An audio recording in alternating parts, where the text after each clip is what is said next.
We continue our road trip in this Honghe Prefecture special series in southern Yunnan.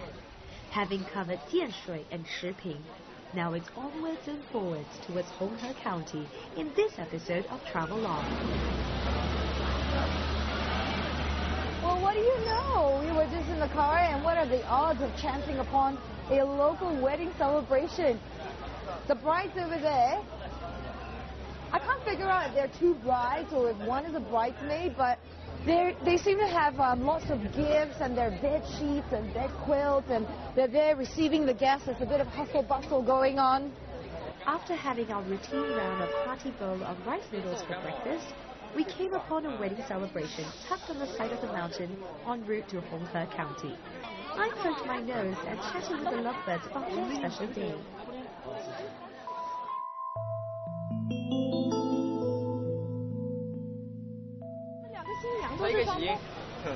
The brides are twins. They're having a double wedding. 他们两个一起，那他们的丈夫是不是双胞也是？不是，他们是什么族的人？他是太族。太族，哦，是这边的人。对。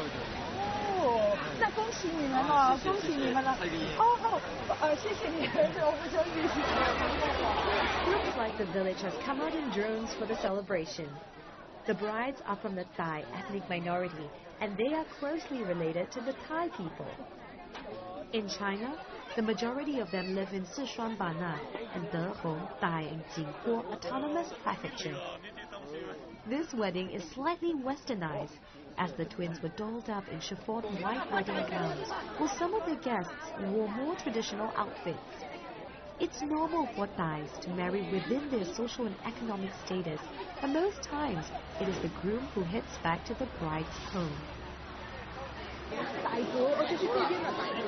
那你们全部都是傣族。为什么要两个一样？就这么巧，就是你们都两个一样时间拍拖，还是怎么样去安排的这件事？因为我们是双胞胎。对啊，可是怎么安排的这么对？就他也是跟他对象，我也不好说。这有缘分嘛？就是缘分。Wow, it's real fate and destiny that they're both getting married on the same day. 太棒了！好，真的恭喜你们。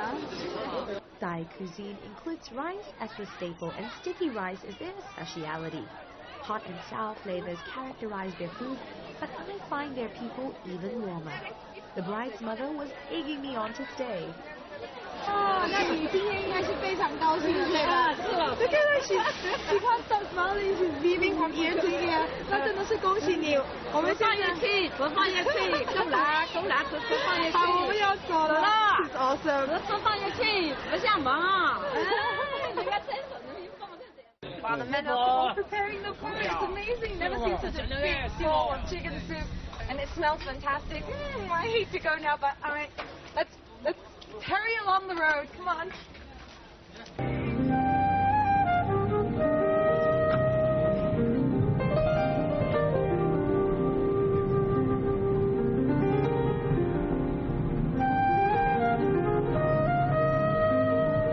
Back on the long and winding road we go.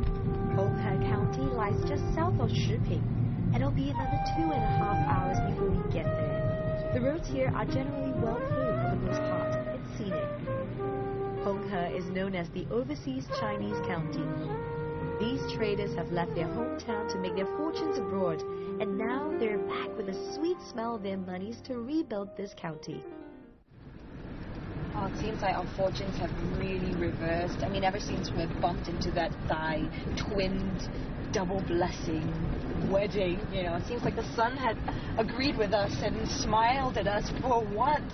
It's pretty good because we just dropped off our bags at our accommodation at Honghe, and now we are going straight towards Jiaying village, and we want to catch the honey villagers who are probably just going to be passing their day.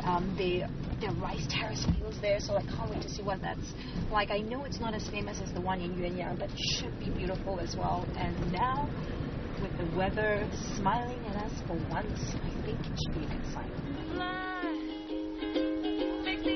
The honey rice terrace fields are tucked in a dramatic landscape and lush green vegetation.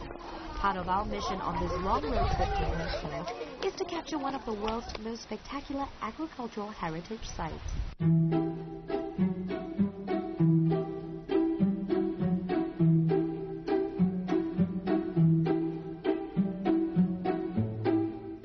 The most distinct feature of the honey rice terrace fields here are the cherry and palm trees. The honey people have been sculpting the barren valleys into a haven for rice crops. Through blood, sweat, and tears, they have transformed a rather plain mountain landscape into an ecologically and culturally rich one. The earliest recordings of the honey people goes back a long way to the 3rd century BC. It's believed that a tribal people called Hayes were the possible ancestors of the honeys today. In Honghe, Hanyi, and Yi Autonomous Prefecture, there are about 500,000 honeys, and Jiaying village houses the largest number of them in China.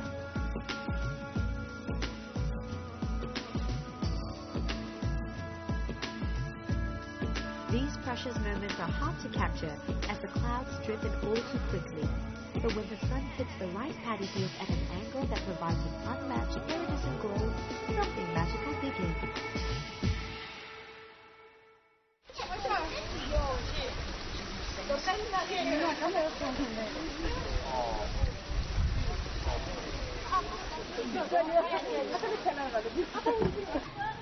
Tasa village here is a 10-minute drive from Jiaying, and this is the famous 12龙泉, which literally means 12 dragon fountains. Community spirit is the way to go here, as most of the areas are largely underdeveloped. You have to count on your neighbors. The village receives very little visitors, so as to retain great biodiversity.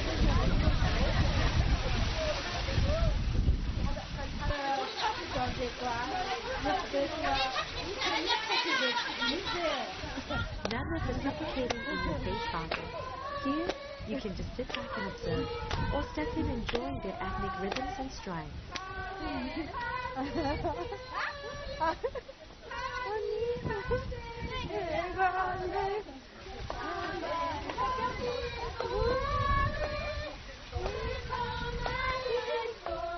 You cannot help but be touched by the simplicity of their lives here and the purity of their hearts. This fatigue is something us city folks cannot even start to fathom. Amazingly enough, they still find time to express their joy through singing and dancing. After Jiaying village and the unique charms of Tasa, we're heading to a nearby and lesser-known one called Zuofu. This is one of the better preserved villages in Honghe County, and it's the epitome of rural charm. This is Zuofu village in Honghe County, and it's one of the earliest honey village here in Yunnan. Now, look at that amazing mud roofs and mud walls and thatch roofs. And in China, they call this a mushroom home. Kind of looks like that, doesn't it? And what's amazing is for 58 generations, they really kept to this way of life, and they've just preserved their culture. Just look at this little lane going up there.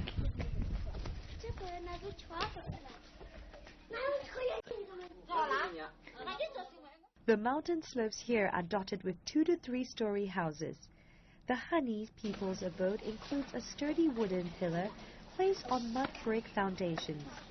This is one of the few places where you can see these mushroom houses intact in their full rural glory. They look completely tied.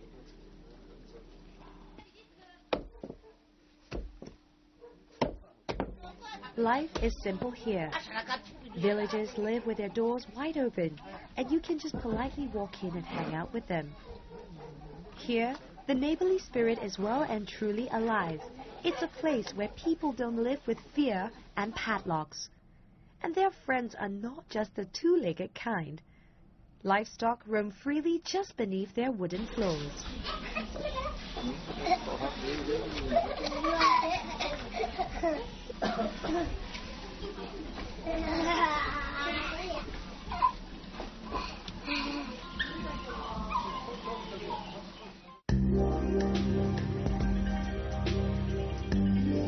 There aren't any hostels, so we have to turn back before nightfall.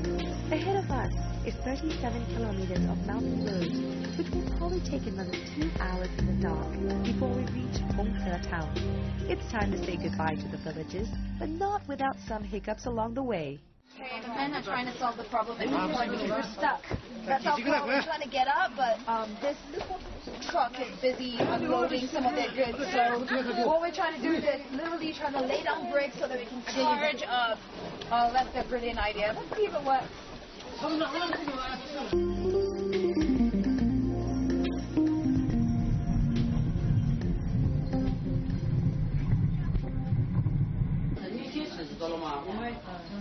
So we finally got ourselves out of that tight spot, and I'm feeling kind of dizzy and tired right now, but you know, it was all worth it, because the honey people were so surprising. They wore their ethnic outfits still to this day, and that was a treat to see them. But this is not. See, my director decided to set up this little challenge for me to break into the local culture, and he wants me to sample either one of these 3 bugs. So there's a silkworm, this is a bamboo worm, that's a wasp, and these are crickets. Okay, so I'll go for the smallest cricket. Okay. Close my eyes.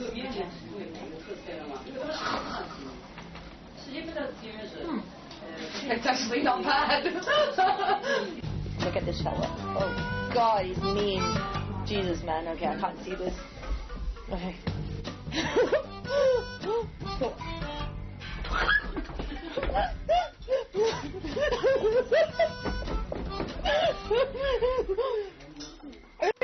It's just fried. It tastes really fried.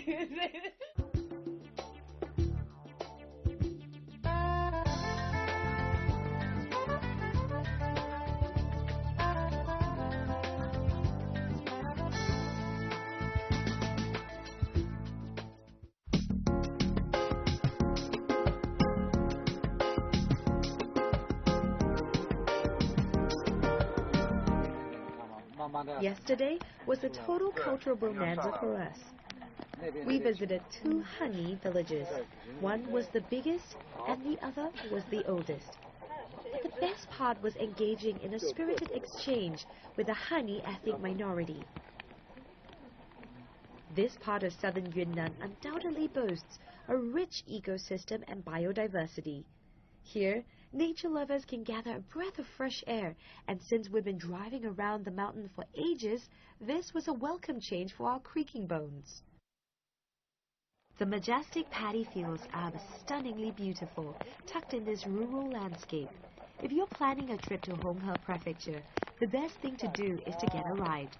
Our car and driver will set you back about 1,500 RMB per day. Familiarity is of the utmost importance with the road conditions that require the occasional squeeze on the path.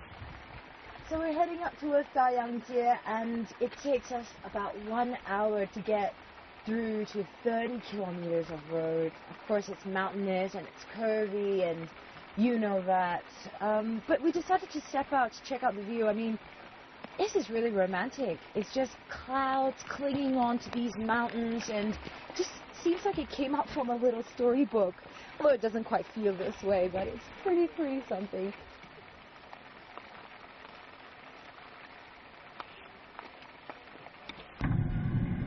Dayangji is situated on a slightly higher altitude, and locals call this place the village above the clouds.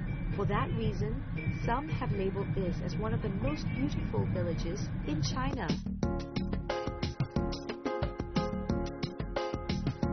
We continue our slow ascent up and drove past fogs that obscured our vision. This is one of the main reasons why we have to be cautious. Mountain roads like these are frequently affected by passing wind and cloud cover. This is the home of the Yiche branch of the honey ethnic minority. About 75% of them live here, so it's a place you can't miss, even though we had to backtrack 65 kilometers west of Honghe town. There are 20 branches in the Hani ethnic minority with distinct habits and outfits. Locals say that the each outfits are the sexiest among all the Hanis. Their clothing modernized along with the rest of China, but we can catch them adorned in their traditional outfits during special occasions. Fortune smiled at us, and a group of amateur photographers were in town. The Hani women decked out for the cameras in their traditional homespun cotton jackets and shorts.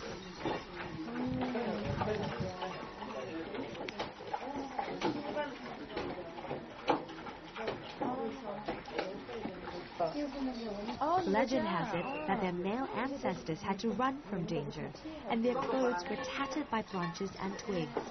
Their white hat tells a tale of clever camouflage. Their ancestors would hide from the enemies behind white flowers in this headgear. As a fitting tribute, they wear this traditional outfit to honor their past. The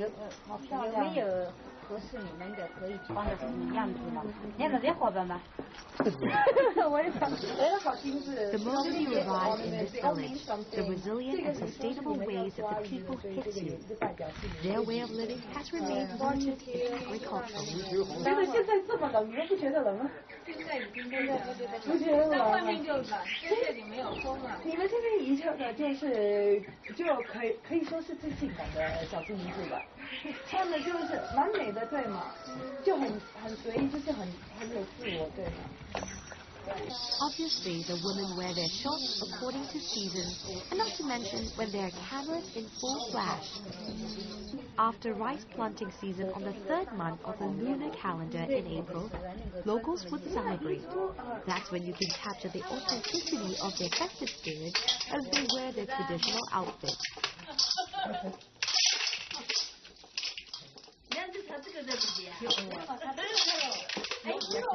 This village possesses a warm and inviting spirit, and any tourism dollars trickling in will help them. Though they're remotely located, mention Dayang-jie to a driver here in Honghe County, and that will do the trick.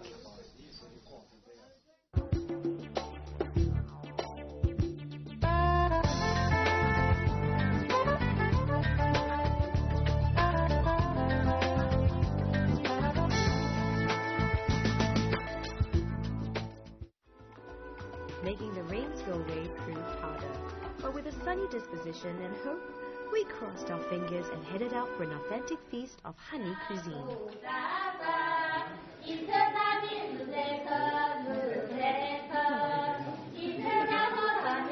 Great hospitality was the order of the day. Here, locals made sure that every glass was full. Visitors were treated with the utmost warmth, and we were even promised sunshine.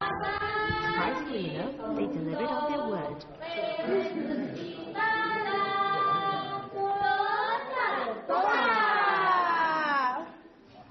Anytime any guests will come, they'll come around and cheers, and you can't escape it. You'll have to drink their local made rice wine, and not too bad. It's very smooth and very fresh. I almost choked on that drink.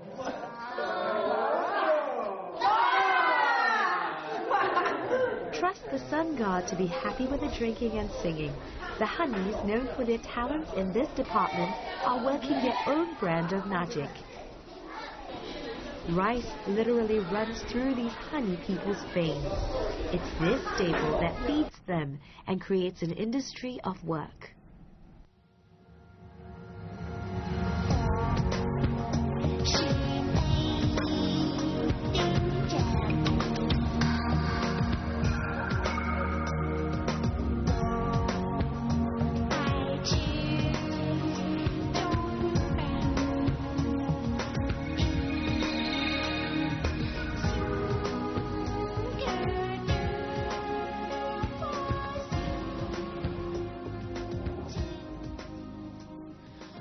After food, we were treated to some ground-thumping moves.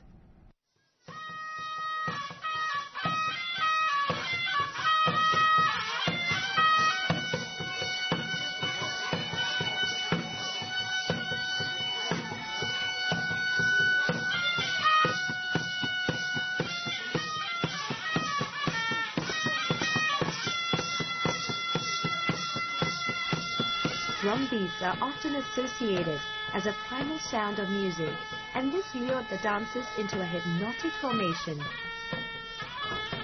Their choreography juxtaposed the outfits they wore. The femininity in their moves was exchanged with strong, clean lines. Be it the trance of their jingling ornaments or fancy footwork, the children and us found it an absolute delight.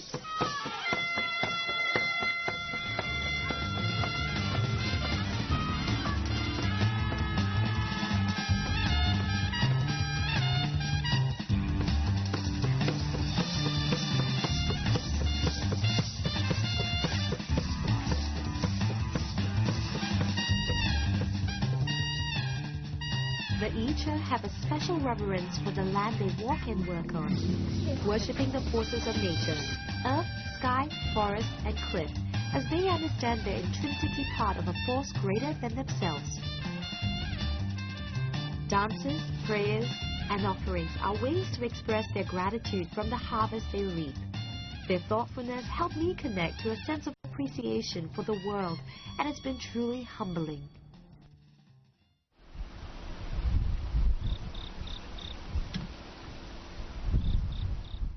We hate to say goodbye to Dayang, a unique place mysteriously situated on a higher altitude, but since it was pouring when we first got here, the view was well hidden from sight.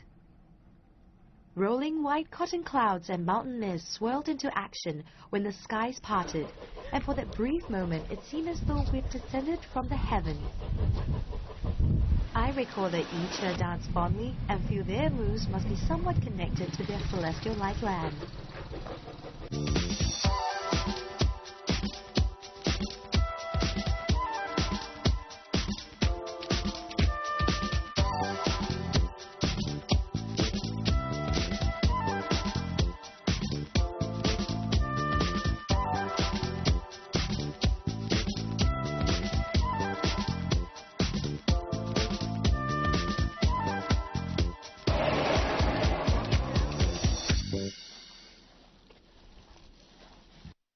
You know what this feels like? This feels like God had put these major dry ice in the middle of the mountain, and these dry ice are there to make this grand entrance for a very special VIP who's going to walk through the stage. I mean, this is the Garden of Eden. Wow.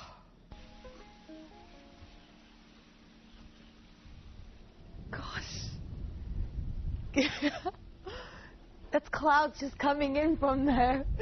And they're just blowing in and just enveloping this whole dramatic landscape. It feels like something is going to happen, kind of like a movie set of a Harry Potter movie. Hallelujah. Can I just sing? Hallelujah. I feel the power.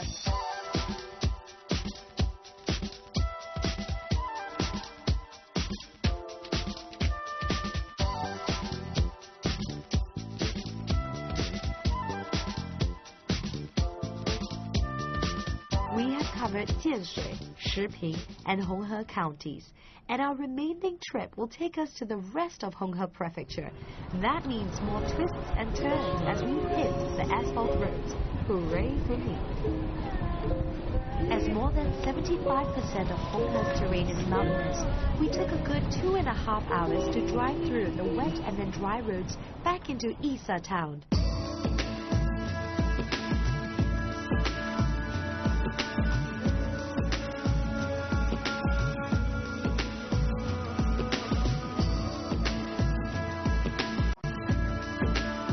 Known as the home of overseas Chinese in Honghe County, locals back then left with one foot in China and the other abroad, where they steadily built their wealth. Clearly, they have brought their fortunes back home. Long time ago, local merchants left to Southeast Asia on horses, and they were trading, and they made lots of money, made a pile, and they came back and built something like this, which has a bit of Southeast Asian flavor. Really nice. You know, Honghe County has been so interesting. It's got such a fascinating mix of authentic honey culture, and really it's not a place that comes to mind for travelers, which is a pity, but now the secret is out. And our next stop is going to be Yuanyang, and I've got high expectations for that place.